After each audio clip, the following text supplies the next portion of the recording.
sebenarnya lebih berat waktu liburan. Kalau ibadah tuh kayak justru aku sama Habib memang pengen fokus, pengen benar-benar biar bisa ya fokus aja gitu. Kalau ibadah tuh ada happy-nya karena kita kayak ya nge-charge iman gitu. Jadi worth it juga untuk ninggalin anak-anak demi ibadah. Tapi kalau kayak pergi liburan itu yang kadang-kadang kepikiran, inget anak, pada saat lagi lihat apa inget anak, kayak gitu sih.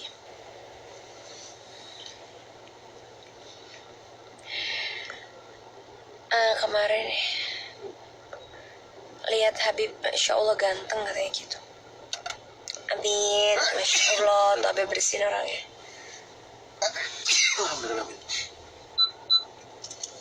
Kan kalau yang lain lihat Habib lihat gantengnya, kalau aku mau lihat jeleknya. Ya kan yang maaf kak, anaknya ada yang masih pakai pampers nggak? Sebenarnya Kalisa udah nggak perlu diapers. Semalam Habib dilarikin sama Habib Alwi ya kak, emang iya yang larikin apa? Apa? Nggak kedengeran, aku nggak, suara pecah. Bercanda. Apa kok nggak mau? Biasa bercanda. Pasti apa? Kenapa sih ya Ronanya? Emang bercanda ini apa? Banyak wali kota Puncak apa? Terus apa lagi ya? Wali kota Puncak calon presiden. Terus? Calon gubernur DKI. Alah.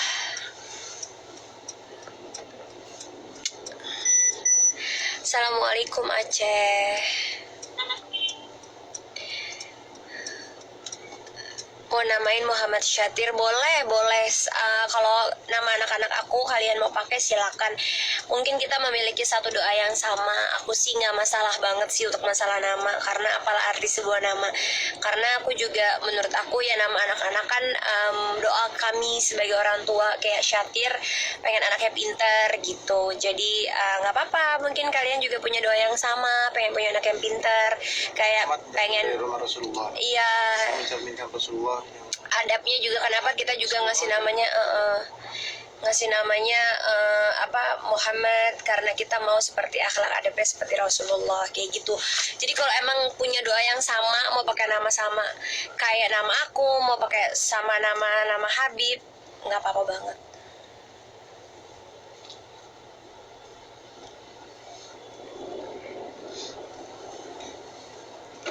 Karena nama anak-anak aku juga nggak mau dihakiin ke oma aku, jadi aman untuk kalian gunakan.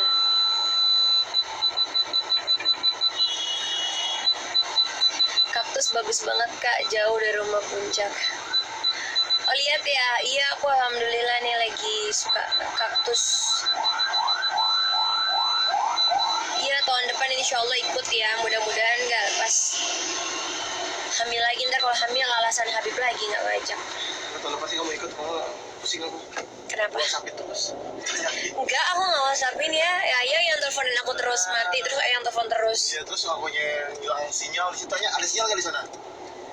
Tanya sinyalnya ada apa enggak? Susah sinyalnya kan. Ayah mau diperhatiin, mau dicemburin atau enggak? Kalau enggak mah Masanya diambekin. enggak, aku nggak diambekin. Aku tidur salah jam 2, suami pulang jam 2 malam, saudara-saudara, terus istri Tanya tidur selesai salah. jam berapa? Gak mau nanya. Selesai jam berapa sih? Coba semalam. Jam berapa coba? Ada yang jawab nggak? Itu aja pulang duluan. Mau kemana kak kita? Aku mau kondangan. Tipe supaya istri yang ngomel senengin hatinya. Anakku jadi gubernur DKI. Apa sih yang aneh banget ya, freaky.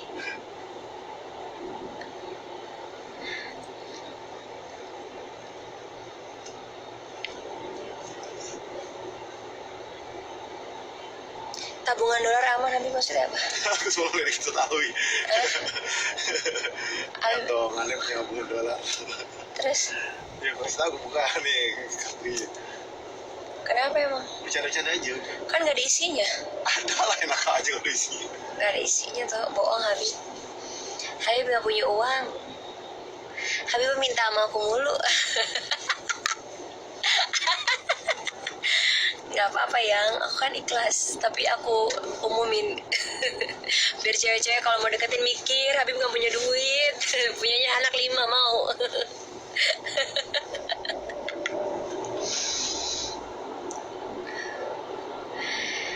Aku semalam sampai rumah jam 3, iya Habib juga jam segitu nyampainya. Aku nggak tahu sih, aku mana ada, aku WA sayang jam berapa tuh udah nggak kuat banget. Sampai tanya aja anak-anak. Tanya mereka jam 3 rumahnya di mana? Satu rumah Citayam. Kak Habib kalau foto sama jamaah wanita boleh apa enggak? Biasanya Habib mau tapi nggak mau yang berdua. Habib selalu maunya rame-rame, terus nggak boleh bersebelahan gitu, karena menyebarkan fitnah juga, dan juga menurut aku apa ya, kurang etika juga sih. Ada akhlak kalau seandainya kita foto sama guru terus berdua aja. Kayak aku juga pasti kayak aku ketemu sama guru siapapun itu, aku nggak pernah minta foto berdua. Kalau aku sama suami pasti aku sama suami, karena perginya aku selalu sama mahram, jadi aku selalu fotonya sama suami gitu.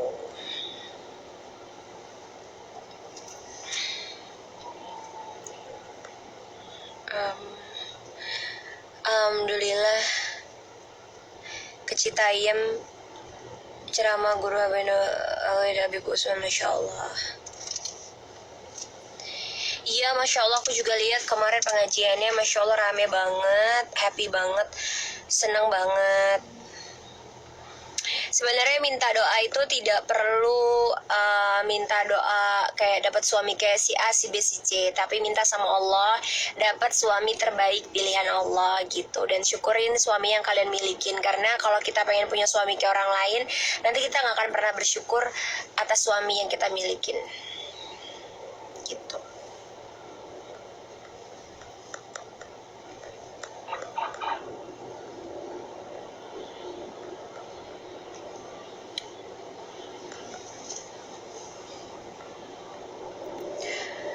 Enggak, aku nggak diajak sama Habib. Emang ada Kak kondangan malam-malam lah ini?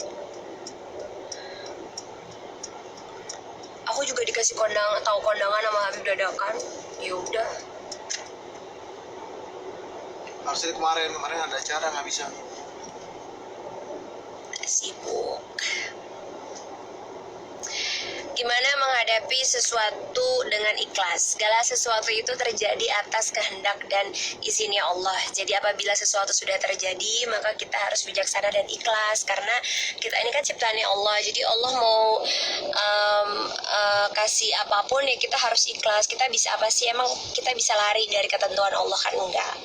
Caranya bagaimana ya, salah satunya ikhlas gitu. Contoh kayak hal terberat aku ya, hal terberat aku kayak aku kehilangan mama. Siapa yang mau, siapa yang kuat, siapa yang mampu. Tapi apa yang bisa aku lakuin selain ikhlas? Sehingga ketika aku ikhlas, aku bisa fokus untuk mendoakan mama, aku bisa fokus untuk menjadi anak yang baik sehingga menjadi tabungan mama kelak di dunia dan di akhirat. Terus aku bisa fokus untuk suami aku, selalu mendoakan mama, bersedekah atas nama mama gitu. Jadi ketika kita ikhlas, justru kita bakalan jadi lebih bijaksana untuk lebih bijaksana untuk melakukan hal-hal positif lainnya. Ketika kita nggak ikhlas, kehilangan sesuatu, kehilangan harta benda, atau kita nggak ikhlas dalam kehidupan, maka kita akan fokus di kegagalan atau kekecewaan itu aja. Tapi ketika kita udah ikhlas, insya Allah kita lebih baik ke depannya, kita lebih bisa planning yang jauh lebih bermanfaat gitu.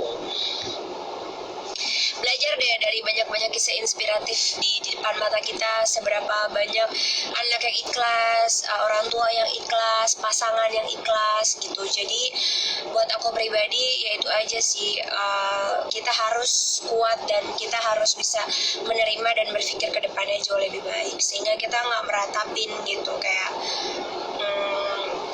jadinya nggak manfaat aja, buang-buang waktu dengan meratapi. Softline aku pakai softline minus.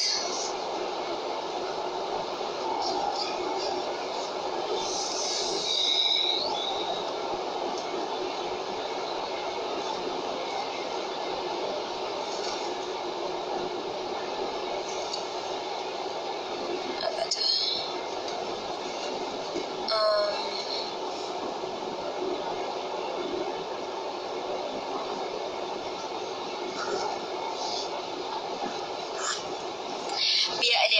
deh, ada yang komen, biasanya paham agama istrinya tidak boleh make up. Kata siapa?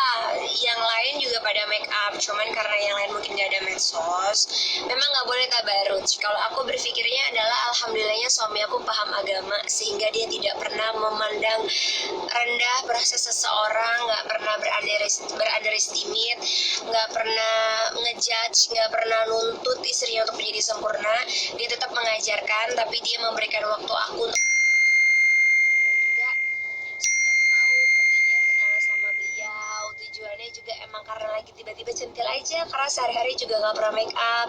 Terus tadi juga udah sholat, sehingga nanti pas sholat berikutnya masih ada waktu, maka beliau izinkan gitu. Jadi kalau buat aku pribadi, justru makin berilmu orang makin tidak mudah mengejudge orang lain kayak kamu.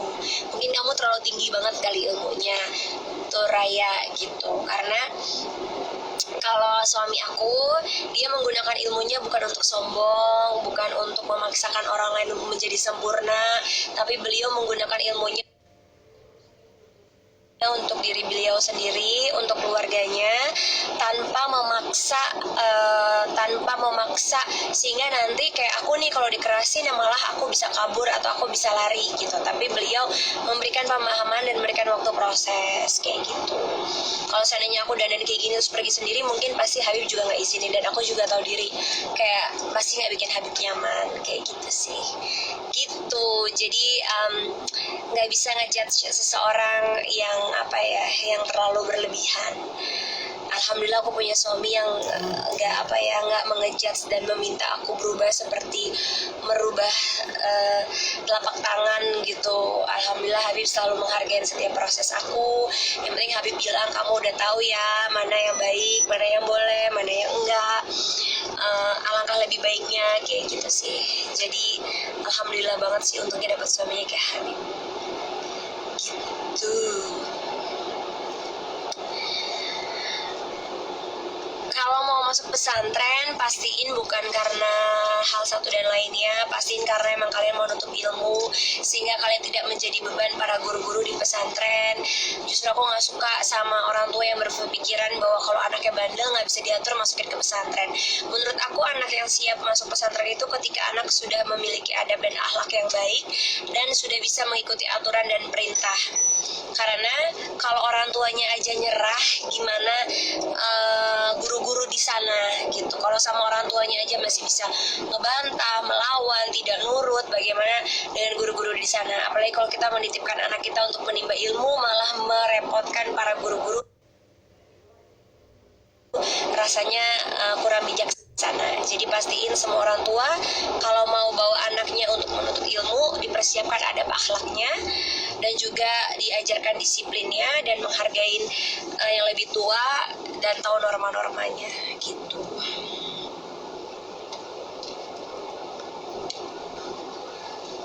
Habib itu baik banget, imam yang baik dan sangat cerah sih.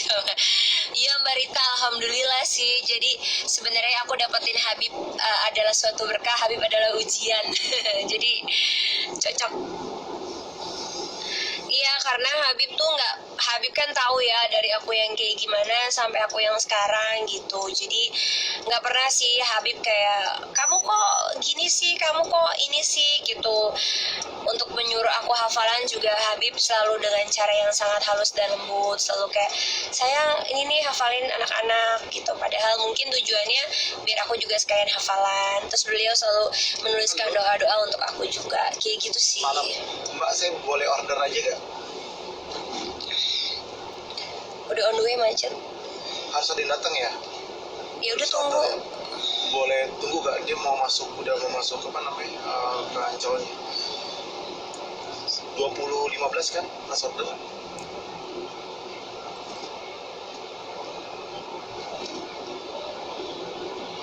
Oke. Saya telepon posisi di mana ya? Sebentar ya, Mbak. Makasih, Mbak. Assalamualaikum. Kak, minta sarannya dong gimana cara menghadapi orang yang selalu bilang kalau kita itu pakai gamis. Dibilang kayak ibu-ibu. Oh, nggak usah diambil pusing sih, haknya mereka juga untuk bilangin kita ibu-ibu, dan haknya kita juga untuk memakai gamis. Karena buat aku pribadi adalah ketika kita melakukan karena Allah, kita udah nggak peduli lagi apa omongan manusia gitu.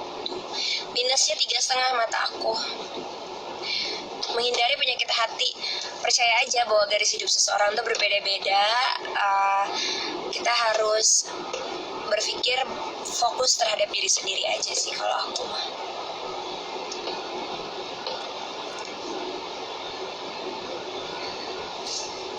Salam buat Kalisa. Iya, Kalisanya nggak ikut.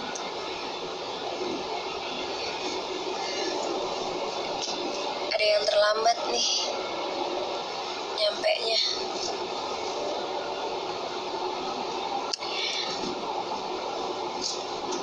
Bunda, aku mau minta bantuannya. Banyak banget yang DM aku minta bantuan. Awal mula aku masih suka tanggepin, tapi makin kesini maksud aku makin tidak bisa dipercaya lagi. Bu mah komen aja tapi nggak pernah. Ayo ketemu Bu Aku mau lahiran sama Bu E. Ya, jadi buat aku kayak tadi ngomong apa lagi? Iya, minta bantuan.